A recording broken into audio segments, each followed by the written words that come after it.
So today I want to discuss 22 rimfire ammunition. The reason I'm doing this is I got a phone call from a friend of mine the other day. He had a 22 rifle that he had what some people call a runaway, where he pulled the trigger and all the rounds came out of the magazine. Probably a broken sear. So he's working on that. But one of the things we thought of the reason why this might have happened is over stress, because there are many different types of 22 ammunition.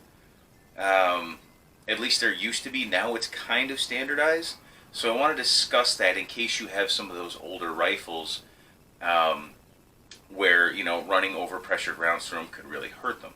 So we're just going to go ahead, and I've got a few different ones here, and we're going to try and wade through this frickin' disaster that is ammunition. And I'm sorry ahead of time if this is confusing. I'm going to try and take my time and explain it, but it's going to be kind of a mess because there's so many different types of ammunition out there that it gets confusing. So we'll start with how to tell what to feed your rifle. On most rifles, on the side of the barrel generally, when you're dealing with 22s, it will say what it's chambered for. For instance, I've got a Marlin over here in the corner, and it says chambered for 22, 22 long, and 22 long rifle. Now, generally, you don't always see those. It'll just say 22 long rifle.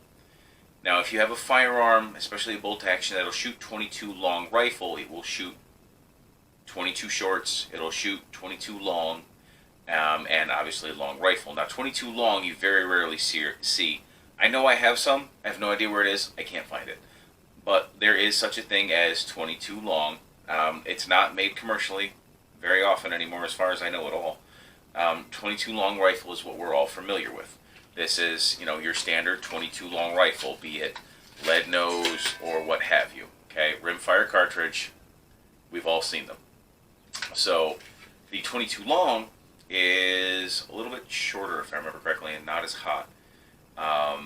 And then you have your 22, which generally, if I remember correctly, because like I said, this all gets really convoluted, and I'm remembering stuff that I haven't seen in years, is what they call a 22 short. And I will show you a 22 short. This is a 22 short, and I know that doesn't mean anything, so we'll line that up right next to a 22 long rifle, and you can see there is a hell of a difference. I mean, the projectile in the 22 long is pretty close to the size of the 22 short. So what these are used for is, once again, it was a plinking round.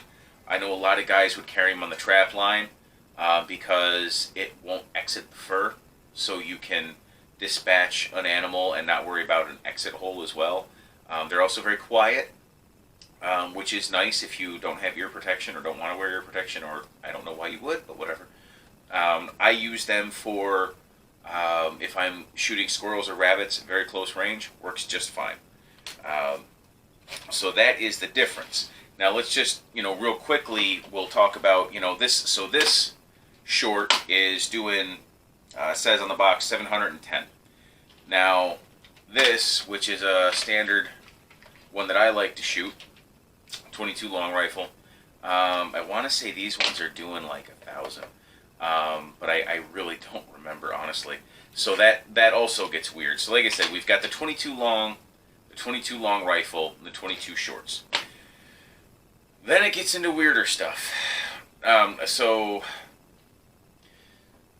one of the things that I think has happened with his firearm is he's been shooting 22 long rifle through it, and it was probably made for 22 long because it's a very old rifle. The other thing that could have happened is he could be shooting what's called high velocity rounds through something that was not necessarily made for, especially if it was made for 22 long and you're shooting 22 long rifle high velocity through it, and you're really stepping it up.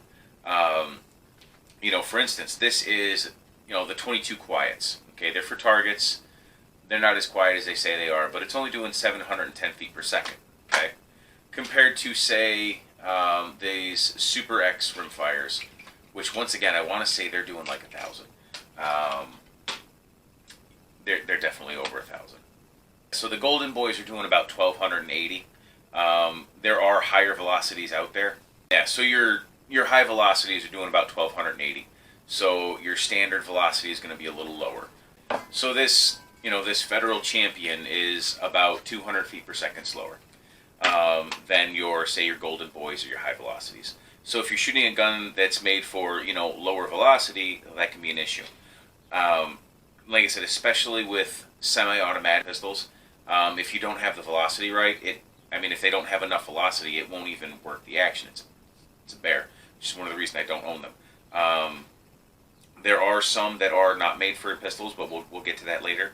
So like I said, that's the issue, is trying to figure out, okay, what do I feed it? Now the other problem you'll have is, with these shorts, if you go to cycle them in, say, a lever action or something that's got a looser action, when it kicks it up into the action, it can bounce around in there and not fit and won't go in well. So like I said, I usually use these in a bolt action or in a pistol, a revolver rather, so that everything is, going to be fine. It's good for dispatching small game at close range. It's what it's really made for. Now, and once again, now that gets weird. Now here is your 22 CBs, which are a little bit quieter. They're a lead round nose, 710 feet per second. This one, 20 shoe short hollow points, they're the same weight bullet, but this one's going 1100 feet per second. So, if you were to run this through a rifle, an old rifle that was made for 22 shorts, and you ran this through it, you would have an issue with overpressure because that's a little higher. But then again, maybe not. Who knows? Maybe the gun is well built. So the other thing that you'll see sometimes, and we used to have a different name for it. Now this is a 22 long rifle with what they call 22 birdshot. It's just a bunch of, I think, number 9 or number 7 pellets in a plastic capsule. They don't always function well in rifles because they're a little bit longer and that plastic. Honestly, what we used to use them for on the farm was shooting rats. Had an old 22 slide action that handled these just fine, and we used it to shoot rats with. They call it birdshot. I wouldn't try to take any long shots with it. It's just not going to go well. It's the same idea as, like snake shot in your 380s or in your 45 long Colt. But you will see these from time to time, and I've almost always seen them in the steel case. I don't know how these handle in. I've shot it out of one Ivor Johnson pistol and out of that one old slide action. Never put them through a rifle. But you won't have any issues other than excess fouling from the plastic. So that's the big thing, is there's a lot of difference in case length. There's a lot of difference in that. So you really want to make sure you're feeding it the right thing. If it's got something different written on it, be careful. Now here's another one. When you're talking about 22s, we have what's called a 22 mag, right? Very popular. Use them on the farms for dispatching basically everything because it's a very good round. The 22 mag is just an overgrown brother of the 22 long rifle. So there's a 22 mag, and we'll just set a 22 long rifle right next to it. Okay? You can see just a much larger case, same size bullet really, but for instance, in these steel-cased, this is a Maxi Mag Winchester Magnum rifle, hollow point plus V. When they say plus V, it's hyper velocity basically. That's moving at 2,200 feet per second. Now this is your standard game points. These are moving at 1875.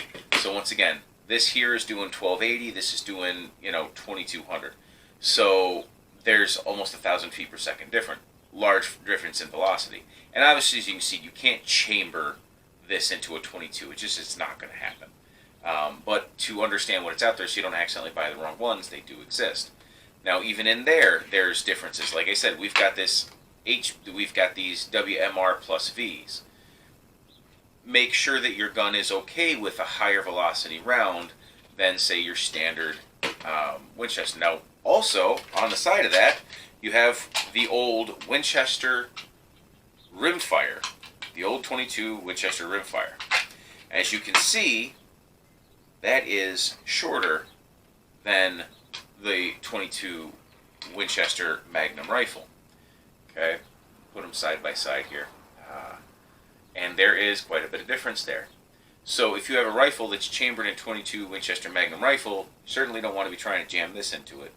It's going to be way overpressured, it's going to be too long, it's going to be a problem. You can shoot these Winchester, these 22 Winchester rifle. You can shoot these 22 Winchester rimfires through your 22 mag. I've done it on multiple occasions. It's going to, once again, be a much slower velocity because you've got much less powder in there and it's shorter. You might have a little bit of issue with chamber fouling because it's further back, but it can be done. These, I don't think these will chamber, and honestly, I've never actually met a rifle chambered in 22 WRF, which is the Winchester rimfire. I've never met one. I have these bullets because they were cheap and I wanted to see how they worked differently, and they were just a little bit nicer to shoot. But these, I mean, this will take quite a bit. I mean, we shoot cows with it, so it will do everything you need it to do. It's a good round. But so that's one of the reasons you might want to be careful when buying ammunition, because technically all of these are considered 22s. So you wanna pay attention a little bit when you're buying them. Like I said, this little gradient shows you there's a big difference in them, and you know, once or twice shooting something that's overpressured through a gun, it might not be a problem. It might, and it might not. That's a crapshoot I'm not willing to take. But over time, it will definitely make a difference. Like I said, I'm pretty sure what happened to that rifle of his is he's been running these high velocity loads that he ran through his SIG pistol, and it just beat up the action to the point where over the years it's finally worn out. Side note to that, when you're shooting certain pistols, you want to match up the velocity that they require. Another issue that I saw was I was at the range and a guy had one of those drop-in conversions for an AR that shoots 20. You shoot 22s through an AR, right? The issue is, unless you're shooting the hyper velocity stuff, it doesn't have enough power to cycle. So you basically have a single shot 22 conversion inside of an AR. It's absolutely pointless. So those are some of the differences. And just be careful, guys, because sometimes, I mean, I've done it myself. I've picked up ammunition thinking I had one thing, and I picked up the wrong thing. So like I said, if you have a rifle that's chambered in 22 Winchester rimfire, let me know. Send me a picture. I'm fascinated. Like I said, I've never actually met one. I'd love to know what they look like. I would love to, you know, to meet one in person someday. You know, but if you've got a 22 Win Mag, you can shoot that through there. But if you've got one of these and you buy a bunch of this 22 Win Mag, it's not going to work. You know, just like if you've got a semi-automatic chambered in you know, this 22 long rifle, it's not going to chamber those. It's not going to go well. You know, if you've got a bolt action or a revolver, you'll be fine. So just a few things to look out for, and I know it gets confusing, and I'm really sorry if I didn't present this well, because it's kind of a strange thing to talk about because ammunition is so different, and it depends on the make and model and what year it came out, etc. So, like I said, this is just a little quick overview of all the differences. I hope you found it helpful and informative. If there's anything different or if I've missed anything, please leave it in the comments below. Maybe one of these days we'll do a video on the different bullet shapes and types, because in 22 long rifle you can get, just like anything else, you can get all sorts of stuff. So thank you very much, and look forward to reading your comments.